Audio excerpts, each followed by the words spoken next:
Ассалаумағалейкум қазақ елі.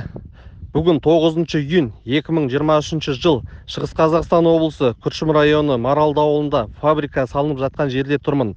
Міне оң жағымыздағы қарама-қарсы фабрикаға салынып жатқан жерде тақтада 7 қызыл кітапқа енген өсімдік бар екенін ботаниктер осыдан бірнеше күндер бұрын келіп тексеріп бар екенін дәлелдеп кеткен. Енді Шығыс Қазақстан облысы экология департаментінің бастығы Алиев мырза, сізге сұрағым, қай заңға сүйеніп бұл жерге фабрика салуына рұқсат бердіңіз?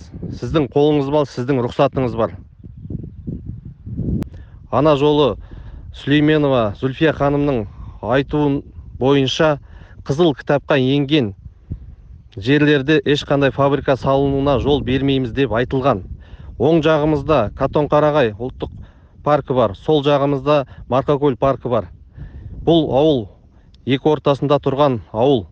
Значит, сіздерден сұрайтыным, бұл ауылды ұлттық паркке кіргізулеріңізді талап етемін. Сіздің көтерген мәселеңіз бұл ауызсу мәселесі, қызыл кітапқа енген гүлдер, сол мәселелерді көтерген болатын.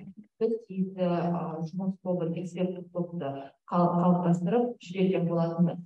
Қызыл кітапқа енген гүлдер бойынша әлбетте таптық. Сол себепті заң бойынша оларды защитасын қамтамасыз ету бойынша тиісті.